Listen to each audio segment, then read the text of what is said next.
Hey there, welcome to the video. Today I'm going to be showing you a cheap but profitable auto ads strategy that you should be using when publishing your low and medium content books on Amazon. But before that, hey guys, my name is Jeff and this channel is all about becoming self-sufficient when it comes to making money online. And right now we're talking about low and medium content publishing on Amazon KDP. So if this sounds interesting to you, feel free to hit that subscribe button so you can be notified whenever I release a new video. With that being said, let's get started. Now, the first thing that we need to know is what are auto ads? So auto ads, also known as automatic targeting, allow Amazon's algorithms to target ads based on the keywords of your title, your subtitle, and the back-end keywords that are related to your book. Amazon will then automatically select keywords and variations of your book's keywords to target potential customers. Now, this is a useful ad strategy, especially for beginners, because it's a more hands-off approach. And as long as you've done proper keyword research and niche validation, usually the strategy can pay off with minimal ad spend as opposed to using manual ads, which give more control over your targeting, but it can also require more research, more experimentation, and well, more ad spend to be effective. Now, before I show you how to run an auto ad, the most important thing to know is that ads will not help a bad book, meaning that if your cover is poorly designed, or you have irrelevant keywords in your listing, or your listing has numerous spelling errors, ads will not help your book get sales. And even if it did, it would only result in a few bad reviews. So before you even get started on ads or deciding whether or not you want to run ads, make sure that your book is a good book. The next thing is to make sure that your keyword research is done properly, because Amazon will be using the keywords in your title, your subtitle, and your back-end keywords when running auto ads. And along with that, it's important to have enough demand in your chosen keyword as well as low competition. So let me show you what I mean. So what I mean when I say that it should have enough demand in your chosen keyword as well as low competition are two things. Number one, we have to look at these search results. So here I am on Amazon and I did a broad search for coloring book for kids.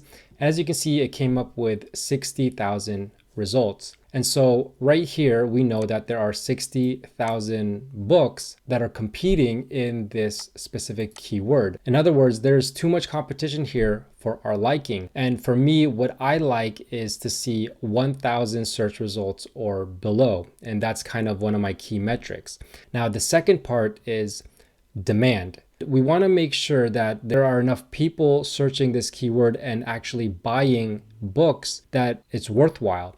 So what I like to look for is, are there 3 books that are similar to the one that we're making that have a bestsellers rank of under 300,000? So if I scroll down, we can see that 5 books here that are all ranking under 300,000. And as we scroll down, we can see even more books that are ranking under 300,000. But because we have a 60,000 search result, this means that this is not a optimized keyword. And when you're running auto ads using this specific keyword, it's not going to be optimized enough for your book to actually benefit from ads. But if we were to take this broad keyword, coloring book for kids, and we start to niche down, then we'll find keywords that fit our 2 metrics. And so I've gone ahead and did that, and I found unicorn and mermaid coloring book for girls and kids ages 4 to 8. And as we can see, there are 539 results. So it's under my 1,000 search results criteria. And then if we scroll down and look at some of the books, we can see that here is one book right here, Unicorn, Mermaid, and Princess, that is ranking at 1,772. So here's one book. And then we see another one right here, 699. So that's a second book. And then here is a Unicorn, Mermaid, and Princess ranking at 68,308. So now that is our third book that has a ranking of 300,000 or below. And then if I was to scroll down, we would see a little bit more. Here's another one at 54,000.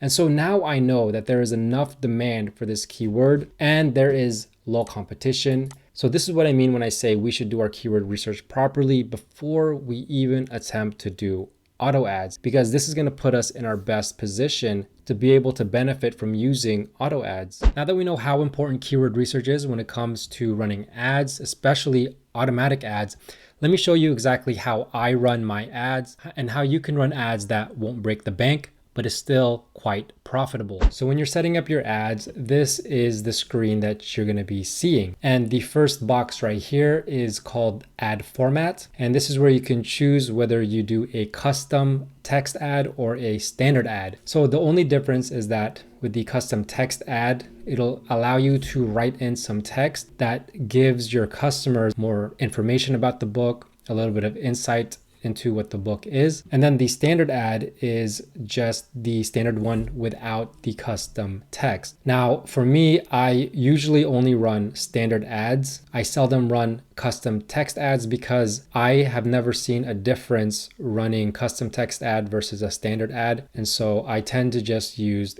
a standard ad. So once you're done choosing this, we move on to the next thing, which is ad group settings. This is where you add a group name for this particular campaign. And the reason why you can add a group name is because you can make multiple campaigns for the same book. And so you would want to be able to categorize them so that you can know which one is which. So for example, since we're running an auto ads campaign, I would simply name this group name auto. There are other ways that you can do this. So for example, for the manual ads, you can target by product, you can target by keywords. And so I make different group names for different types of targeting that I do. This one just happens to be auto, so we name it auto. This next part, products, is where you're going to look for your book. And so in order to look for your book, you search in this search bar right here by title, or you can do ASIN or ASIN. I'm just going to use this example right here that I already have, and we're going to just take this one. So for example, I put in the ASIN, I hit the magnifying glass to search, and then you'll see it come up right here. All you do is you add it. And now if it shows up on the right side, it'll say one product. Now it's been chosen. So anything that we do in this campaign is for this book. You can also choose multiple books, but I tend to just do one book for one campaign. The next one is called targeting. Now this is where we differentiate between automatic targeting, which is what we're doing today, and manual targeting. So I'm going to just show you what manual targeting looks like, just so you get an idea. But with manual targeting, you could do by keywords, or you could do by product targeting. Keyword targeting is where you can upload a list of your keywords that you have compiled and you've analyzed, and it'll allow you to target these keywords. You can try to get your book to show up for specific keywords. And then for targeting, you can basically choose products, categories, or brands that are similar or complement the type of book that you're making to try to get sales that way. So you would just go and you can search for categories here, or you can search by individual products. It gives you the option of choosing the exact product, or you can choose the expanded. And I can go into more depth between all these manual options if you would like. Just go ahead and leave a comment down below, or give me a like on this video so I know that you want me to create a video on manual targeting. Now, if we go back up, since we're doing automatic targeting, let's go ahead and choose automatic targeting. And then you will see right here, it asks us to set a default bid. Now for this specific book, it's saying 56 cents with a range of 42 cents to 70 cents. So you can go ahead and choose the default bid if you would like. But what I like to do is I like to go low. So for the US marketplace, I like to just bid 15 cents and then see what happens in the next couple days to a week, and then adjust from there. You could do it the other way. You could go high, so you could do 56 cents, and then you can also adjust if it's spending too much. It really depends on how much budget you have and your tolerance for spending money on ads. For me, I just like to take it slow, and then if I see it making sales, then I'll think about increasing the bid. But for me, I start out at 15 cents. You can decide a number. You can go 5 cents, you can go as low as 2 cents, you can go as high as you want, but I'm just telling you what I do. Now you can also set bids by targeting group. So with close match, your ad is going to show to shoppers that use search terms that are closely related to your product. You have a loose match here. You have substitute, so it's going to show your ad to shoppers who who use detail pages of products similar to yours. And then you have compliments, which is going to show your ad to shoppers who view detail pages of products that complement your book. So right here, I don't typically do any of this. I just go for the default bid right here of 15 cents. Now you can move on to your negative keyword targeting and your negative product targeting. For these two, you don't have to do this until your campaign has been on for a while, because you need some data to know if your campaign is targeting certain keywords or products that you don't want it to target, that is not relevant. And this is where you would add it. So if it was targeting a keyword that was not relevant to your book, for example, you have a book on running, but then you're seeing that your campaign is targeting keywords about bunnies and you're spending a lot of money on these. This is where you would add it as a negative keyword so that it doesn't do that in the future. And the same goes for product, because auto ads will also look for products. So if there's any products that are not relevant to your book, this is where you go ahead and do this. But this is something that once you have data behind your campaigns, you can start doing negative keyword targeting and product targeting. Now, the next is the campaign bidding strategy. So there are 3 ways to do this. You can do what's called dynamic bids up and down, which means that whatever bid that you put, so for example, our 15 cents here, Amazon will be able to raise that bid by 100%.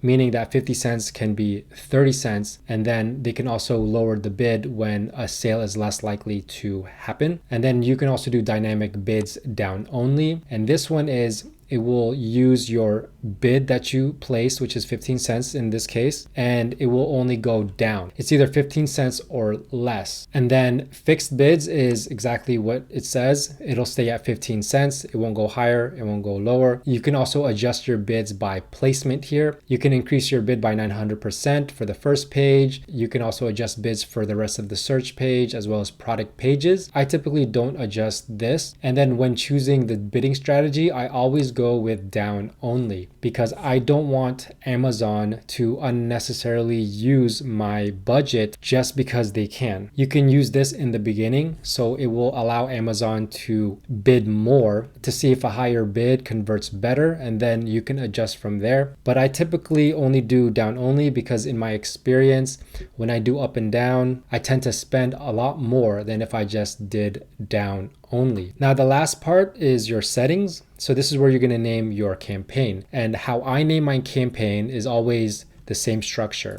Now, the first thing I do when I start naming my campaigns, I write down the bidding strategy. So if it's a up and down, I'll do something like this. But since in our case, it's just down, then I'll just write down like that. And then I'll write in the type of book it is, whether it's a no content book, a low content book, or a medium content book. So for this example, let's just say it's a no content book. I'll type in NCB for short, no content book. And then the next is if it's a automatic ad or a manual ad. And so I'll just put auto for short like that. And then the last one is I put the ISBN or the ASIN as the identifier for this campaign. So if we go ahead and grab our ASIN here, I'll just name it like so, and that's complete. That's my campaign name, and this is the structure that I do for every single campaign that I run. Now you can create a portfolio for your campaigns to keep it all structured and keep it all clean. But for this one, I'm not going to create a portfolio. And now it'll ask you for the start date and the end date. So the start date is the date that I'm creating the campaign. And then the end date, I don't put an end date on any of my campaigns. And then finally, the daily budget. Amazon likes you to start with at least a budget of $10, but I never listen to Amazon when it comes to ads. I start with a daily budget of $5 because I've experienced that it's a good enough budget where you can get impressions and get enough clicks, but it's not gonna cost too much. If you do a daily budget of $2, you might end up spending that really fast and you might not be able to get the data that you need to actually start tweaking your ads. If you go to $10, you might be spending a little bit too much than you want. Really depends how much you want to spend. I'm just telling you how much I spend, and that's $5. And now once we're done, all we do is we hit launch campaign, and then it'll be ready to start running. All you have to do is wait for Amazon to fully approve it, and then it's good to go and it's live. live. Now I'm going to show you one of my auto ads that I've been running for a long time, but before that I kind of want to show you my ads and how they've performed overall for the last couple of years. So as you can see, I've spent a little bit over $18,000 in total since September of 2019, and that converted to just under $63,000 in sales with an ACoS of 28.87% and an average cost per click of 13 cents. So if you're not familiar with ACoS stands for advertising cost of sales, and is a key metric used to measure the profitability of your advertising campaigns, and is calculated by dividing the total amount spent on advertising by the total amount of sales generated from those ads. So generally, an ACoS that is lower is better. So what's considered to be a good ACoS is anything under 25%, which basically means that conversions are high for the keyword or product. And then an average ACoS is between 25 to 40%, and then a high ACoS is above 40%. As you can see from my overall ACoS, I'm at about 28.87%, which is actually pretty good overall. Now, not all of my campaigns are at 28.87%. I have some that are lower, I have some that are higher, but overall it averages out to 28.87%. So if we look at the graph, the blue line is my spend, the orange line are my sales, and then the purple line is the ACoS. So I started back in 2019 and I spent $30 with $15 in sales and an ACoS of 189%. And it took me until about April of 2020 to start getting my ACoS slowly down. As you can see, my spend is going up. I'm starting to make sales and my ACoS is starting to lower. And then right around November 2020, I stopped running ads completely until about July 1st, 2021. And as you can see, my ACoS was pretty high at 155%. But this is where I started to get the hang of ads, and I had to spend quite a few bucks to start learning how to run ads. But then as you can see with the purple line, it has stayed relatively the same with variations in spend and in sales. So for me, I consider this to be pretty good because my ACoS is remaining the same regardless of how much I spend. And as you can see from month to month, I'm spending about $400 here and there, $500, and then around December, it always goes up. But keep in mind, this is just the United States marketplace. I also run ads in several other marketplaces like Canada as well as the UK. But this is just to give you an idea of what it takes to start running successful ads. You do need a little bit of time to experiment and to learn how to run ads properly. So now let me show you one of my automatic ads that I've been running for a long time that is performing pretty well. So here's one of my auto ads that I started back in 2021. And as you can see, for the first month, I only spent $1.56, and then the second month only $10. But as the months go by, you can see that it starts to spend more. And keep in mind, I don't really change my bid strategy throughout this entire process. All I'll do is I'll deactivate certain ads that are not performing very well. So if we look into placements, we can see where the ad was placed, and most of my ads were placed on product pages, as you can see right here with 1 million impressions. But as you can see, my ACoS is actually lower when I'm put into the first page. So when we go into targeting, we can see how it targets by substitutes, by loose match, by close match, and by complements. And so if I move you up here, you can see that I've turned off close match and complements. And that is because they both started spending money, but they weren't making any sales. And for me, where I deactivate ads is when they surpass $2 and don't make a sale. So as you can see, this surpassed $2. And so I went ahead and deactivated that. And this one was almost at $5 and I deactivated that. Now for these other two, you can see that loose match is at about 18 cents per click. And I've actually lowered this to 2 cents because the ACoS is kind of high at 46%, and I've spent $16 with only $35 sales. The reason I put it to 2 cents instead of deactivating it is because I know it already makes sales. So I'd rather put it to 2 cents, which is the lowest bid that you can do, than fully deactivating the ad and not having a chance at making any sales at all. Now, the ad that is actually the most successful is the substitute. And as you can see, an ACoS of 24.41%, and then my spend is right here at $633 with over $2,500 in sales. And I have this set at 10 cents, and this was higher before. This was, I believe, at about 15 cents, but I've started to lower it to just maintain the ACoS because this book now has an organic ranking that has been established because of these ads. And basically the ad now is just being run to maintain visibility. Now here's another one of my auto campaigns that actually didn't do very well. So I just want to show you what happened. And so it's the exact same thing. You know, I start at 15 cents. I don't really change it. Everything's pretty much the same. But as you can see, the overall impressions was not very high. It was at 61,000. The ACoS is extremely high at 345%. I spent $21 and only made $6 in sales. And this is in a span of since November 2021 up until I stopped it in January 1st, 2024. Now, a couple problems that you might run into if your campaign looks like this is that you might have low impressions, right? So I have only 61,000 impressions over a span of years, and that could be for a couple of reasons. Number one, your book or your keywords might not have enough demand. Your bid could be too low. You could also not be using relevant keywords. Your target audience could be wrong. A lot of other things like your book cover might not be appealing enough. So there could be a lot of disconnect with the customer. And so just know that if your impressions are low, you can try raising your bid to see what happens. But if you're not making sales, then it's going to be another issue. And so that at that point, you need to figure out what that issue is, whether it's your keywords, are they relevant? Is it your book cover? Are customers just not liking your book? So at the end of the day, guys, remember that ads are not going to help a bad book. So you have to get those important things done first, and then you will be able to see profitable ads. Well, there you have it. That's it for today's video. I hope you found this tutorial helpful, and hopefully you're able to implement it into your low and medium content publishing. If you have any questions, let me know down below. And also let me know which kind of campaign you want to see me do next. If you like this video, please give it a big thumbs up. And don't forget to subscribe and turn on that notification bell so you never miss a new video. With that being said, thanks for watching. Bye for now.